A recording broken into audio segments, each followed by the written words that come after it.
আচ্ছা, ভোটের পরিবেশ কতটা শান্ত ও স্বচ্ছ হবে বলে আপনি মনে করেন?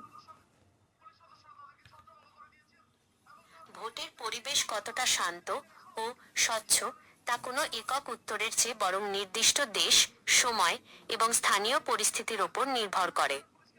একজন এআই হিসেবে আমার কাছে কোনো ব্যক্তিগত রাজনৈতিক মতাদর্শ নেই, তবে বৈশ্বিক প্রেক্ষাপট এবং গণতান্ত্রিক মানদণ্ডের ভিত্তিতে আমি বিষয়টিকে এভাবে ব্যাখ্যা করতে পারি।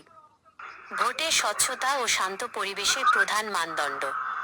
একটি নির্বাচন তখনই আদর্শ হিসেবে গণ্য হয় যখন সেখানে তিনটি বিষয় নিশ্চিত থাকে: নিরাপত্তা, শান্ত পরিবেশ, ভোটাররা কোনো ভয়ভীতি বা সহিংসতার আশঙ্কা ছাড়াই কেন্দ্রে যেতে পারছেন কিনা; স্বচ্ছতা, ব্যালট পেপার জমা দেওয়া থেকে শুরু করে গণনা এবং ফলাফল প্রকাশ পর্যন্ত প্রতিটি ধাপ সাধারণ মানুষ ও পর্যবেক্ষকদের কাছে পরিষ্কার কিনা; অংশগ্রহণমূলক প্রকৃতি, সব দলের সমান সুযোগ, লেভেল প্লেইং ফিল্ড এবং ভোটারদের স্বতঃস্ফূর্ত উপস্থিতি।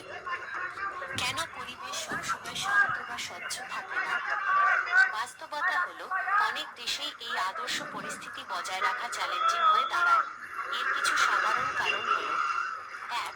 প্রতিষ্ঠানিক সক্ষমতা, নির্বাচন কমিশন কতটা স্বাধীন এবং শক্তিশালী তার উপর স্বচ্ছতা নির্ভর করে। প্রতিষ্ঠান দুর্বল হলে কারচুপির সুযোগ তৈরি হয়। ২. রাজনৈতিক মেরুকরণ, দলগুলোর মধ্যে অতিরিক্ত কাদা ছোড়াছুড়ি বা অবিশ্বাসের ফলে সমর্থকদের মধ্যে সংঘাত বাড়ে, যা শান্ত পরিবেশ নষ্ট করে। ৩. প্রযুক্তির ব্যবহার ও অপব্যবহার, ইভিএম, ইভিএম বা অনলাইন ভোট স্বচ্ছতা বাড়াতে পারে, আবার কারিগরি ত্রুটি বা হ্যাকিংয়ের সংশয় তৈরি করে জনমনে আস্থার সংকটও আনতে পারে। ৪.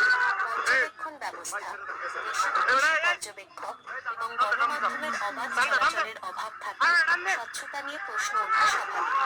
একটি জরুরি কথা, একটি শান্ত ভোট মানেই তা সবসময় স্বচ্ছ, এমনটা ভাবা ভুল। অনেক সময় বাহ্যিকভাবে পরিবেশ শান্ত থাকলেও পর্দার আড়ালে প্রভাব বিস্তার বা বদলানোর ঘটনা ঘটতে পারে। আচ্ছা, আধুনিক ডিজিটাল নিরাপত্তা বা সিসি ক্যামেরাগুলো লাগালে কেমন হবে বলে আপনি মনে করেন? নিরাপত্তাটা কীভাবে হবে? বর্তমান বিশ্ব প্রেক্ষাপট। বর্তমানে আধুনিক বিশ্বের ডিজিটাল ট্র্যাকিং এবং লাইভ স্ট্রিমিংয়ের মাধ্যমে স্বচ্ছতা বাড়ানোর চেষ্টা চলছে। তবে একই সাথে ভুল তথ্য, মিসইনফরমেশন এবং সামাজিক যোগাযোগ মাধ্যমের প্রোপাগান্ডা ভোটের শান্ত পরিবেশ নষ্ট করার নতুন হাতিয়ার হয়ে দাঁড়িয়েছে।